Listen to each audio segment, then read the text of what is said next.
What's up, everybody, and welcome to another episode of the Kim Congdon Takeover. I'm your host, Kim Congdon, here with myself, Kim Congdon, a true solo episode. I am alone in a room. Someone get me some grippy socks. Things are not going well. We're going to try it, dude. I've never sat alone in a room. No feedback. No talking to anyone else. I remember Shank was doing these episodes during COVID, and I was like, this is nuts. And here I am. No pandemic. No lockdown. Solo dolo. The real problem is the studio is too small to have a guest. And but the good news is I am leaving for Florida on Friday. So hopefully we'll be able to do someone. Maybe we'll have a family guest. I'm going to see if I can get, maybe my mom on again. She was a really fun guest, or somebody else. And then we're going to LA, so that'll be really fun. I'll be able to record back at the Comedy Store Studios where you're watching this now. And then I'm going to Japan. And I'm a little nervous about that. I'm so nervous to go to Japan. I just don't, I know this is like a hot word right now. I don't feel demure enough to be in Japan. Does that make sense to anybody else? I am nervous to go to a different country. I mean, I haven't been out of the country really. I've only been to like Jamaica. I mean, that is out of the country, but that's it. And that doesn't feel out of the country, because like wherever you see like a lot of really fat white people, you're still like, it still feels like you're there, you're home. Yeah. So I'm nervous. I'm going. And the thing is, my boyfriend's making us do it backpack style. And that is actually the thing I'm most nervous about, is being in a different country for 11 days and only having a backpack. Like, what the fuck? Whenever I leave for like, if I leave for 3 days, I pack 17 pairs of underwear. So I don't know what the fuck I'm supposed to do for 11 days in one backpack. I don't know. It's just different. He's a guy. If it was up to him, he'd wear the same t-shirt and eat ground beef every day. But I'm going to try. I'm going to do it. And we'll see how that fucking goes. But I don't know. What's new? I went and did a float at a lake, which was much different than when I used to float in Florida, because we used to float in Florida on the lakes. Like when I went to, when I was in college, we used to have this place called Ginny Springs, and we used to float all the time. Those lakes over there, or those rivers. I guess those were swamps in Florida. And that was actually really crazy, because we would float, and then on the side of the banks while we were floating, there were literal gators, like in the water and around us. So this float seemed a lot less scary, even though Chuck showed me this TV show recently, and it showed this kid who is, I don't know, Chuck, okay. Charles, his parents are like, they are white. His family is very white, and like he likes really white shit. Like his favorite movie is like MASH and Oklahoma, like some white shit I didn't even know MASH was a movie. Yeah, if you're listening right now and you're going, MASH is a movie, I didn't fucking know either. I didn't know MASH was a movie. And he likes all this stuff, and he was watching this black and white TV show about cowboys or something. And sorry, I'm thirsty. In one of the episodes, one of the little cowboy kids is crossing the river, and he falls in and gets attacked by a group of water moccasins. Now, I already have really, really, really advanced, talented anxiety. And I thought I've almost thought of everything I need to worry about.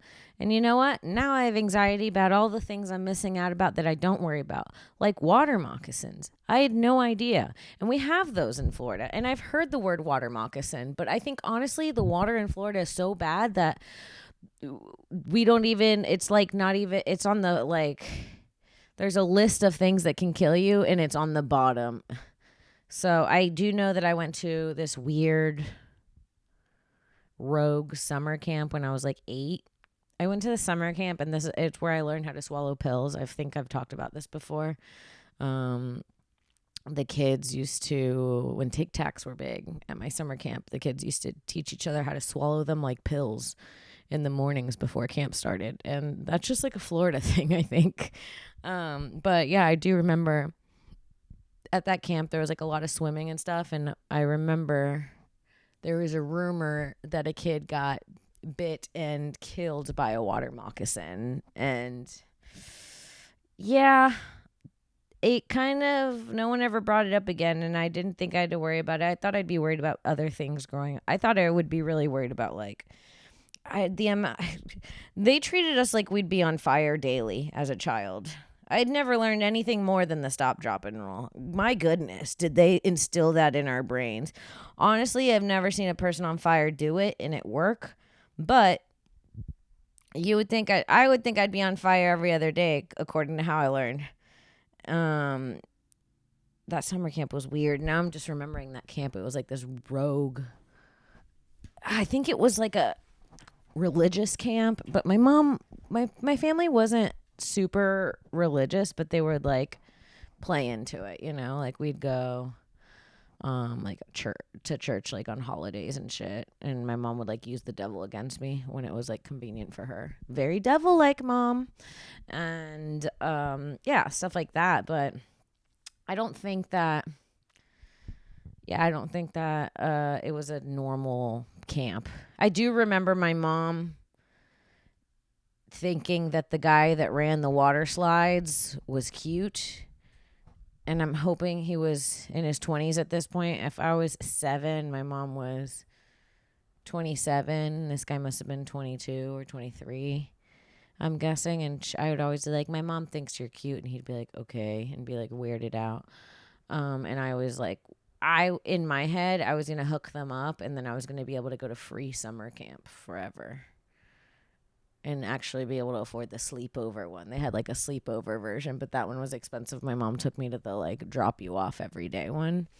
And so I thought I was going to hook up my mom and the camp counselor. And I was like, my mom's blowing the camp counselor. I'm here for the summer. So in my head, that was like my big plan to do that. But I also remember there was like, yeah, it was religious. There was a church part of it too. And I remember one day there was a girl sitting and she was about to sit down and I didn't even notice. And I took the chair in front of me to sit in, and then she sat in it and fell. And it looked like I did it on purpose. But I remember genuinely just pulling the chair to like sit in it, not seeing that someone was about to sit. It was just bad timing. And then, yeah, then she hated me. And we would eat a lot of warheads during prayer. What the fuck was going on in this church now that I'm thinking about it? I don't know. You know, when you think back to when you're younger and you're like, that was weird. That was really weird. You know, I brought up in the last episode the inbreds that I used to go tease in the mornings with my mom. That was weird. I talk about on stage that I used to go hang out with this girl and her little sister. Me and my sister used to go hang out with them, and her dad used to see demons in his head, he told us. And he'd be like, they tell me to do bad things, but I fight it. And he was a really nice guy, to be honest. I say on stage, I'm like, he never molested us. He should have, though. In another world, he did. But yeah, what else? Oh, we went floating. My phone fucking, I just did 4 days no phone, and I swear I feel like I was on Alone, like the Wilderness show, because 4 days no phone. Well, it was really funny because Sarah came into town, and then I was just using her to use her phone. So I'd be like, can you text my boyfriend and ask him if he made the bison spaghetti yet? And she was really sick of it, but it was low-key his fault. I'm not gonna talk about it because I kind of brought it up, and he was like, really, you think it's my fault? But listen, we're going paddling on Lady Bird Lake. We are at the paddle boards. I hand him, I don't want to bring my wallet in the water because it's like, it doesn't need to be there. And if it goes into the water, my first thought would be, why the fuck would this be out there? So he's already holding my phone. And I hand him my keys, and I go, can you put this in the car? He comes back from the car, which is like a 2-minute walk, but it's 90 degrees, so a 2-minute walk feels like 7. He comes back from the car. I go, all right, let's go. Where's my phone? I had just bought myself a waterproof thing to keep my phone around my neck so I could like take pictures and stuff. And there's a few of us going, and he goes, you just asked me to put it in the car. And I'm like, no, I asked you to put my keys in the car. He's like, no, I'm pretty sure you asked me to put your phone in the car. Do you want me to go get your phone? I can go get it, but you definitely just asked me. So then in my head, I'm like, I know for a fact. You know when you know you would never ask for that because it's just not what you want? Like in my head, I'm like, I know I wouldn't go put my phone in the car because I know it's not what I want. It just wouldn't come out of my mouth because it's not something that I want to happen. But I'm not going to argue it. And I go, you know what? It's fine. Just leave it in there. I try to be fucking cool about it. It's fine. Just leave it in there. I go out to get my phone after we go paddling. Everything's good. A couple hours later, it goes dark. Nothing. No response. Because I left it in the car and it overheated. What the fuck? What the fuck, dude? So I had no phone for 4 days and that was not easy. But it was kind of a nice break. It really is. I do wish that I had a job I didn't need a phone for because it was so nice to ignore everybody. And I had people asking me if I was mad at them. People really get concerned when you don't text them back for a couple days. And it just feels fucking good. I would love to... I would love to go rogue. Barefoot, dreaded, no phone. Rasta. Let me out of here. But fucking, I don't know. It was nice. I miss Nextels. Maybe that's what I should do. Maybe I should go back to the beep beep. Maybe I should get a flip phone that doesn't have social media and it just makes texts and calls. Because I'm sick of this shit. I think I'm going through some sort of crisis. I don't know what it is, but I don't know if anyone ever felt this, but I'm feeling stuck. I'm feeling in some sort of career purgatory. And I want to rip out of my own skin and run away. I don't know if that feels familiar for anyone. But yeah, sounds so nice. I want to be naked. You know what? I'm getting to the age where I'm like, you see people like get naked and get locked up in the street, like get arrested by police because they went crazy and they're like nude in like New York, like a woman like sticking pretzel sticks in her vagina in New York, like going like, I don't know. I'm like, I get that, dude. We're all just fucking a moment away from the old snapped. Sometimes I look at homeless people, I'm like, were you just normal one day and then something happened out of nowhere? That's so scary that could happen. What if I'm in a psychosis right now and I don't know it? What if I am? I could be literally furiously masturbating in some padded room and think that I'm doing a podcast and that I'm a stand-up comedian in Austin. It could be a simulation. Listen, if it's a simulation, whoever's running The Sims, they must be emotionally invested because I'll tell you what, I downloaded the Sims game, and I don't think it was very healthy. I downloaded the Sims game, and this is something that I really don't want to confess, but I will. I got that game in my 30s. I think when I was 30. I got it again because I used to have so much fun playing The Sims and I knew all the cheat codes and shit. And I was having a little bit of nostalgia. So I downloaded it and you have to start, okay, you start with nothing, right? And you make your own little house. And then there's neighbors that are like walking by and you're supposed to socialize with them. And your sim like feels healthier when it has friends and a relationship. And then like this cute guy walks by and then they're like, flirt with him. Your sim wants to be in love. So then I'm like flirting with this guy, trying to get his attention. I like say a few things. He seems into it. And then this other sim bitch comes up. She starts it. And then his interest in me starts going down. And I'm fighting a sim bitch for my man. Like I'm stressed. I come home from work. I do a gig. I come home. I'm hopping on the Sims, fighting for Christopher from down the Sim block for this other blonde bitch who came out with these fat tits. So then she's going, "Hoti copy taco topic," and they're giggling together. Ah ha ha ha ha. Now I'm pissed. Now I'm fighting for Christopher's love. Then I get his attention. He comes over, and then we start dating. We fall in love a little bit. We're flirting. And that has to, like, you have to nourish these relationships for days. So now I'm leaving, and I'm leaving my sim, and I'm going like, I got to get back to flirt with my man so that my relationship can get better on Sims. And it's unhealthy. And it's unhealthy. I should have children and be married. So I at one point, it started working and the Sims started building a relationship, and I was feeling like flutters in my heart when they were falling in love. And I was like, oh, this is sick. Like, I'm 2 seconds away from turning into one of those people that like fucks balloons. So I had to pull myself away from that. And I think that's a healthy thing to acknowledge. And every once in a while you can get sucked into something a little weird that you don't want to be into. And that's all right. We're all humans, you know? So yeah, I had to pull away from the Sims games heavy. I had to get away from that. I've been thinking about getting into magic. I know that's really lame, but I kind of want to be a magician now. I wish that there was like, I don't know. I wish there was more time in life so I could do different careers.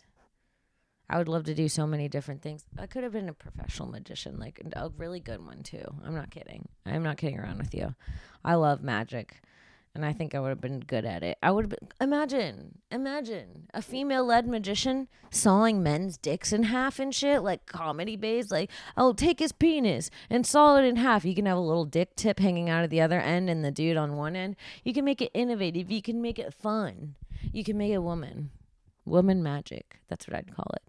Honk, honk. And then I'd honk my titties. Honk, honk. And then, you know, instead it would go like squeak, squeak. Like, I don't know, Xavier, if you can add a squeak, squeak. Like that. Yeah, it'd be fun. It'd be different. And then I'd get comments like, wow, only female clowns honk their titties. Oh, leave it to a girl clown to talk about honking her titties. Actually, when I started stand-up, one of my first jokes was a joke about clowns. It was, I think this is like the second joke I ever wrote in it. And I said, I just watched the weirdest circus porn. All the clowns came in one car. So. Okay, I'm not telling jokes on solo pods anymore because it hurts when it's dead silent after. And I just hear like the emptiness of my air conditioning. All right, let's get into some Reddit advice columns. Hold on one second. Advice. Let's see what we've got going on. Okay. Ooh.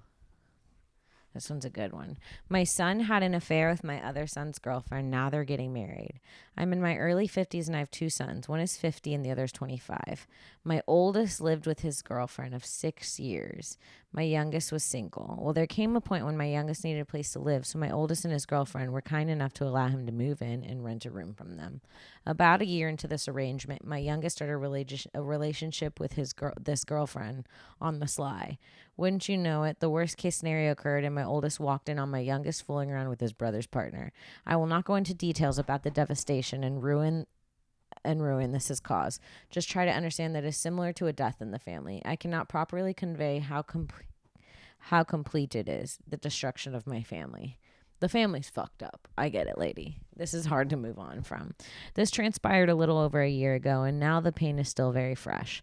Very recently, within the last 2 or 3 weeks, I was notified that they are in love and happier than they've ever been. My youngest son proposed, and she accepted. I think I have hyper empathy syndrome, and all I can think about is the pain and hurt my oldest son may feel whenever he learns of this development. He really loved that girl. My question is, should I tell my oldest son that his brother and his ex-girlfriend are engaged and planning on getting married, or should I let him learn this info on his own? For some reason, I feel like it would be more respectful to give him a heads up rather than find out later through a friend or a family friend.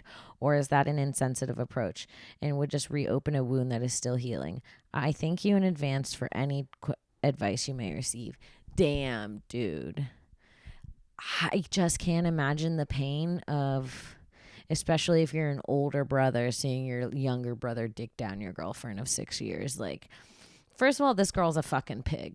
And This is what I would say. If I was giving true advice, I'd say, listen, this girl's a pig. And I don't think that there's really much to worry about. They're going to get married, but this is not going to last. I don't think so, at least. This girl has no respect for your family, has no respect for the son that she was dating for 6 years. And to be honest, it's mostly on the little brother who should have been loyal to his family. Like, this is really fucked up. I think that you should tell him. I would tell him. I'd go, listen, they're getting married. What do you want to do? What do you want to do? You want to... I'd go. I'd see if she had any sisters. What's her family look like? Maybe Big Bro can take a quick dip into her crest line and see how that feels. Because, yeah, I don't think you want him to find out from a stranger. That just fucking sucks. And it's your little brother. Like, dude, that sucks. That sucks. They're going to get married. And people like that, it always seems like people that do like betrayal stuff like that, they rush into things quickly. I've always noticed, like, if I have any partner I've ever had that was like kind of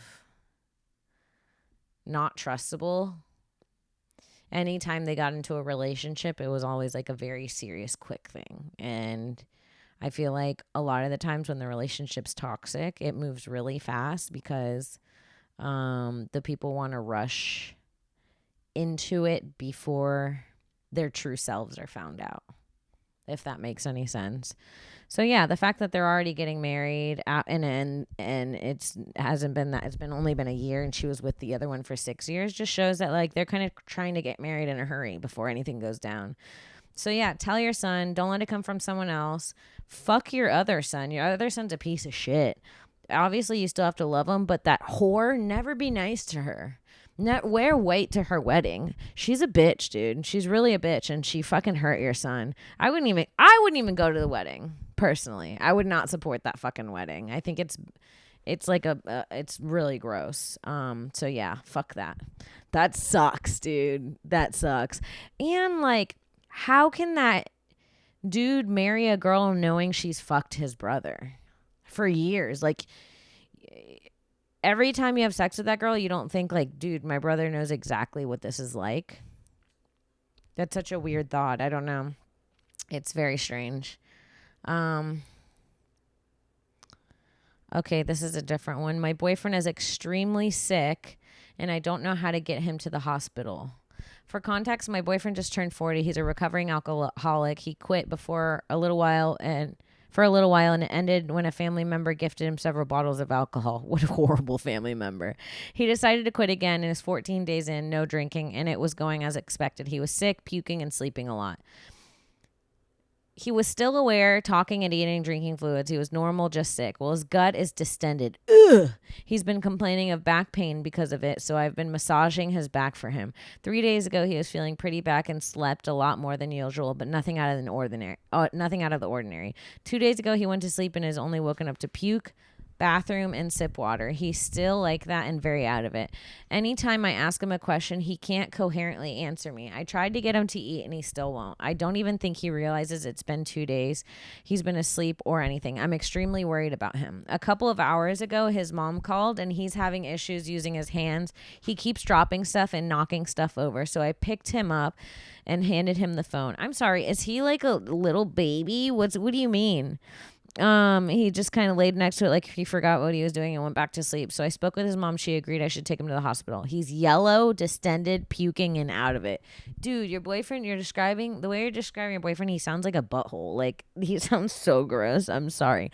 I looked on his face and he looks so thin. I'm not sure how to explain it. He's not like skinny thin, but like everything's been drained. He looks frail. His stomach's out of place and he's a medium-sized guy. He has a pregnant woman's gut.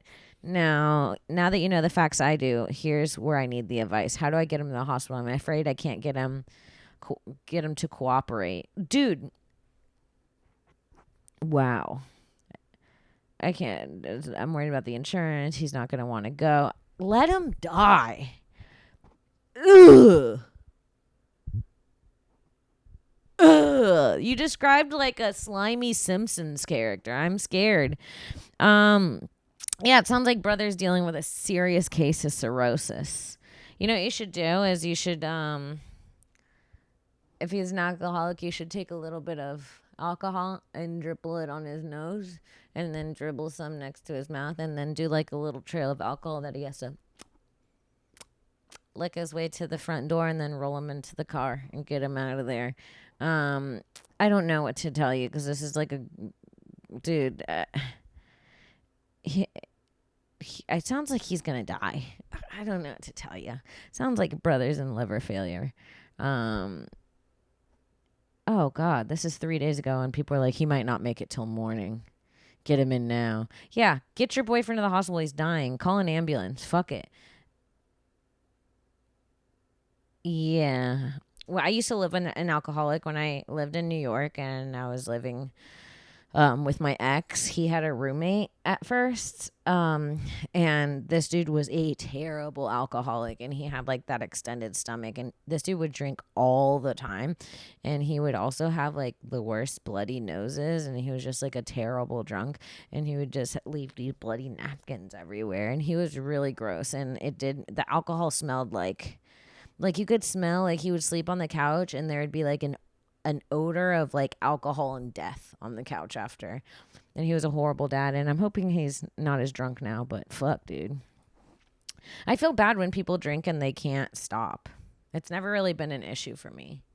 Like I can have well, and I'm not one like I'm like I never black out, but I can drink a lot and drink too much, but most of the time I'm fine with just having one or two. And I just think that if I knew that I couldn't have one or two, I just wouldn't drink. I know so many people that just go hard every day, and I couldn't do that.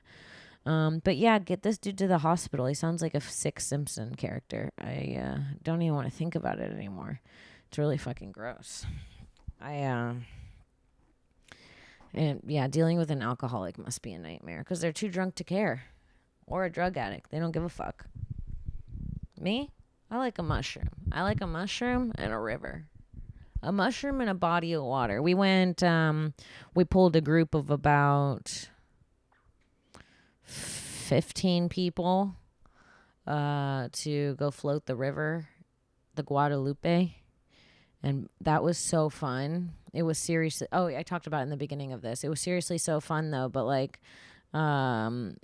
you get on those rivers, and at first I was like, we should all tie together. And then when you get down the river, there are like these like little tiny chutes, you go over the rock and you kind of go down, not waterfalls, but you know what I mean. And I'm like, how many people are fucking drowning on this river? Because I know I was deep into mushrooms and some acid and some weed floating down the river, and I'm wondering, and I'm pretty what's the word? When you can handle your shit. Like, I just feel like, I don't know if this is cocky or not. You ever see those videos where people, like, drown in the ocean and stuff? I always feel like, couldn't be me. And I know everyone probably thinks that, and this is probably a very narcissistic way to think, but I feel like I could do a lot of, like, mushrooms and still be, like, flip my tube and maybe get my foot caught in the string and still get out of it. But I do see things like that, and I'm like, this river and mushrooms not for everyone. But it is very fun. Yeah, I was telling you I was scared of the water moccasins and shit. And I am. But it was really fun, and we floated for like hours and hours. Oh my gosh. And then towards the end of the float, I saw my first real life Nazis. Yeah, I'd never seen Nazis before. But they were there, and they were in the flesh, and they were fucking real. And it was really weird. They're, well, okay, I don't know if they were real Nazis. They might have been Reddit Nazis. I was saying there's a spectrum. They're either... The spectrum starts at Reddit Nazi and ends at real Nazi, but they were definitely kids that didn't like Jews because I heard them go like, oh, this is the end of the river. And the other one's like, bro, I thought you had to connect over here with the owners. He's like, no, they got new owners. Fucking Jews. That's what he said. We're going to have to bleep that because that's going to, the algorithm's, the YouTube algorithm's going to definitely pick up that one. But that's what they said. And then they started playing the Nazi music, which Liz Splatt made a good point. It sounds like Yankee Doodle Dandy. It's very like, it's like Nazi music is pretty bad. Like it's just like not bad like morally. It is bad morally, but it's also like not good music. But they started playing it and they started doing the little Hitler things. and pounding on their chest and being aggressive. And yeah, I spotted some real like Nazis that day, and it was very weird. I'd never seen that before. I grew up in Florida. I went to UF. I grew up in the swamp. I grew up around racists. Like, I'd never seen anything like that. That was fucking weird. That was some real deal Nazi playing the music, stamping their chest. Crazy. Then we went to Terry Black. Shout out to Terry Black's. They fucking hooked it up. Dude, Terry Black's barbecue has the best margarita I've ever had in my life. We went, a bunch of us, and Yoni and Chrissy, the producers of Kill Tony, came with us, and that was really fun. And Yoni was on the river with us too when he's Jewish, when we saw the Nazis, and that was really crazy. And then we get to Terry Black's, and they treat us like kings over there. They love comedians. So they're giving us a tour of all the smokers, and Yoni's like, "You want to come see the smokers?" And I'm like, "Haven't you people learned? Yoni, get out of there. Get away from the smokers. Please, look at history. Don't follow this man into the smokers. Don't you remember the lake?" So yeah. Caught my first real Nazi. My phone melted. It's been a busy fucking week. I'm excited to have my studio. Once my studio is built, I'm going to have some more guests on the pod. But until then, we're going to the next few episodes until then will be like different places, like I said. So it's going to be really fun. And, yeah, what else is up? Xavier, you're going to have to cut these slow parts until I think of something to talk about. There's nothing like the way you move. I want to get an abortion, but thinking of it breaks my heart. Oh no, another Reddit post. Maybe I should read this one. Shit. I'm 28, living with my boyfriend, 26, for 5 years. We have our ups and downs, but it's a stable relationship. We're best friends. I left my job 5 months ago and was looking for a huge career jump, which I did. I just got my dream job this month, and it comes with a big pay, but the last 5 months of joblessness emptied our savings. Ruh-roh, I see where this is going. She just found out she's pregnant. She decided for an abortion, but then cried. Oh, she found out it was twins. Oh, no. I do love that. Okay, this is not funny, and that's a very serious situation, but I do love that clip where the girls, I don't know what it is. It was like For the Love of Flavor Flav or one of those shows, and the girl's crying, and she's like, "I had an abortion, and I found out it was twins." And the other girl goes, "Damn, double homicide." Anyways, my boyfriend and I were certain to live a child-free life and plan for early retirement. Now it seems impossible if I keep the kids. Aborting too hits different. My boyfriend was initially freaking out because he said he will be there for me no matter what. Last week I told him I was going to keep the babies. So now I live in Indian society, so unmarried pregnancy is the road to social suicide. So I agreed to the wedding. We were planning to get married, so this isn't a problem. I don't want to be a mother. I don't want to take responsibility. Okay, dude. Listen. This is a very, very, very difficult situation. I don't think anyone that doesn't want to be a mother shouldn't be. And I stand strongly with that. There are cases where people have the children and they change their mind. I've had a lot of friends that didn't want children and they get pregnant. And, I had a friend named Erica who got pregnant in college, and she was not motherly at all. She was like very tough. She had a tough exterior. She was a nice girl, but she just didn't have like a motherly soft feeling. And she got pregnant when we were in college. And she had the baby, and immediately she was like, the day he was born, like, I never loved anyone more in the world. And so that does happen, but I do think that it's like you have to be very careful. I think one of the worst things that could ever happen is to raise a child you don't want, and you're not putting like your full heart into it, because it's honestly like you're just raising a shitty human for someone else to deal with later. Like someone that's going to have like issues and problems and like attachment, abandonment shit and mother issues. And like, you're just dating a dude that's going to fucking be a frat guy in the future,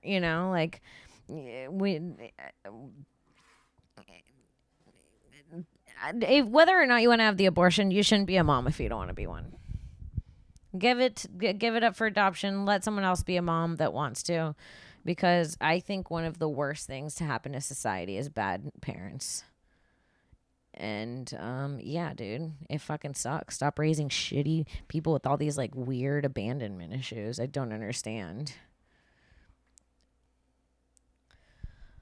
Oof, I'm nauseous. That's another thing. I don't know what it is about being a woman, but I never feel good. Do you guys ever feel good? I am like constantly fucking either nauseous or my stomach. I either can't stop shitting or I can't start shitting, or I'm nauseous or my stomach hurts. And when my stomach doesn't hurt, I have a headache. Is it just me? Like, why do I always feel so fucking sick, dude? I don't get it. I know.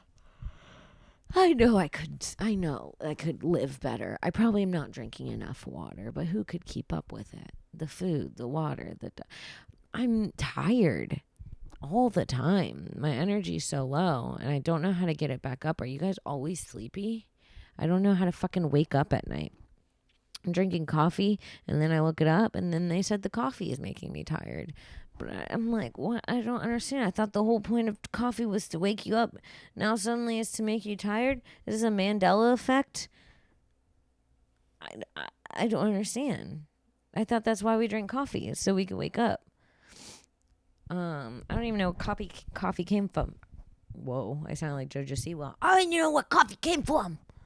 Ethiopia is widely considered to be the epicenter of where coffee came from. If you've ever Googled coffee history, you will have come across the famous story of how coffee was founded in Ethiopia by Kaldi, an Ethiopian goat herder. He wandered to his goats to see them acting very strangely. We got coffee from goats? They were energized and excited after eating some berries from a tree. After trying the berries himself, he was feeling excitable alert. He took these berries to a monk. The monk explained that it was the work of the devil and threw the berries into the fire. In doing so, a beautiful heavenly aroma was released, and the berries were quickly raked from the fire and crushed into embers. Realizing their mistake, the berries were then placed into a jug, covered with hot water for preservation. The monks went on to drink this lovely new concoction, only realize it helped them stay awake during nightly devotions and prayers. Of course, this is probably just a wonderful legend in the history of coffee. What is more likely to lie with the Oromo Gala people from a nomadic tribe? So how the fuck are you going to tell me that whole story and it's not even true? Bitch. Nestcafe.com. There's also a few well-known stories about Yemen's contribution in the founding of coffee. The most famous legend from Yemen about the coffee origin has a slight twist on the Ethiopian story. A Sufi mystic was traveling through Ethiopia on a spiritual matter. He encountered some very energetic and enthusiastic birds. Okay, so they found animals acting goofy and they drank coffee. I need to get off of it, dude. Oh my God, there's like 15 different rumors about how coffee started. We're bored as humans. I'm bored of the coffee. I think we need like new drinks, and also we need new meats. I could use 10 new meats. I don't know what kind of animals we need to make up, but like we need a newer meat. I can't do chicken or beef or pork anymore, and fish. We need a new bird maybe. Something from the ocean that's not a fish. Can we eat hippo? What's that like? Do people eat hippo? Let's see. Do people eat hippo? Because that's a lot of meat. Hippos be thicky. Yes, people can eat hippos. In some parts of the world, they are eaten as a delicacy. With that said, because of the conservation efforts, it's unethical to eat hippos. Hippopotami are native to Africa, with the following countries having large hippo populations. What does hippo taste like? Ooh, I want a hippo sandwich. What does hippo taste like? In the words, one of the finest of game food, so it's gamey, mild, less than lamb, and more than beef, slightly more marbled than the usual venison. It tastes exactly like hippo. Ugh. I mean, I think hippo would be good. Gorilla looks horrible. Gorillas are eaten in Africa? Dude. They're sold in markets as bush meat. Rich, smoky, and veal-like. Ugh, I don't think I'd go for a gorilla. I probably would try a hippo. Peacock looks good as fuck. If you have feathers like that, I'm taking a munch. I'm sorry. Call me an animal. If you're searching for exotic alternative to Thanksgiving, brined peacocks. Turkey-like flavor. That sounds good. People eat sloths? It was really, really tough and there wasn't much meat. Well, that just sounds pointless and mean at this point.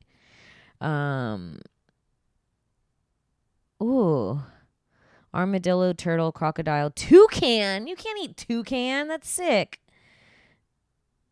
Oh, no. Panda? No. Archaeological evidence suggests that prehistoric humans once hunted giant pandas with spears. Since then, the practice has fallen out and no record detailing their flavor is known to exist. Teddy Roosevelt's son, Kermit. Teddy Roosevelt's son's name was Kermit? What a gay. And Theodore hunted at and ate once while visiting China, but neglected to document its taste. So people don't know really. People used to eat panda, but they don't know what it tastes like. That's so fucking weird. Elephant. Ugh. Elephant, I feel like would taste like gravy. I don't know why, but it gives gravy energy. Elephant feet. Oh, the feet? Ew. Whitish mass and slightly gelatinous and sweet like marrow. Oh. Where is that? Where are they doing that? Mozambique. Why? Giraffe? Whoa, they're saying giraffe meat, it can be better than steak or venison. Naturally sweet meat. Okay, I'm not going to lie. Out of all these, giraffe sounds the best. People eat penguin. They're saying penguin tastes like fishy chicken. That makes sense. Penguin looks like it sounds good. Turtle, I would never eat a turtle. I don't know. There's something off about the skin. It looks like the inside of the meat would be green, and that just makes me sick. The thought of eating a turtle makes me sick. I could do with a giraffe. I could do a giraffe sandwich. I don't know why I said like that. I could do a giraffe sandwich. I could do some giraffe spaghetti. Turtle soup, I'm not doing it. A lion, I would take a bite of. Apparently, the king of beasts makes for one tasty taco. A Tampa Bay, Florida was eating lions? The restaurant began selling these $35 entrees last year before removing them from the menu a few months later. It's surprisingly tasty, said one customer. It tastes like venison and it has textures like gator. I have had gator, and it's really good. It's like fishy chicken, but dude, people are eating weird ass shit out here. Let me see what the weirdest food to eat is. Weirdest meat to eat. What's the weirdest meat you've ever eaten? Let's see. Jellyfish. Looks chewy, actually crunchy. There's no way. It's not crunchy. Frog legs. Yeah, I've tried frog legs. Pretty gross. Ostrich burgers. That's off.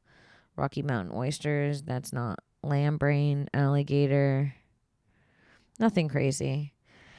Yeah, I think that the turtle's the most disturbing. Pork, beef, chicken, turkey, quail, tuna, turtle, possum. Possum's fucking disgusting. If you're eating possum, you need to go see someone. If you're eating possum, you're fucking a family member. If you're eating possum, there's your family tree there's not very many branches. If you're eating possum, something's off. If you're eating possum, you say the N-word. Like possum, no one should be enjoying that.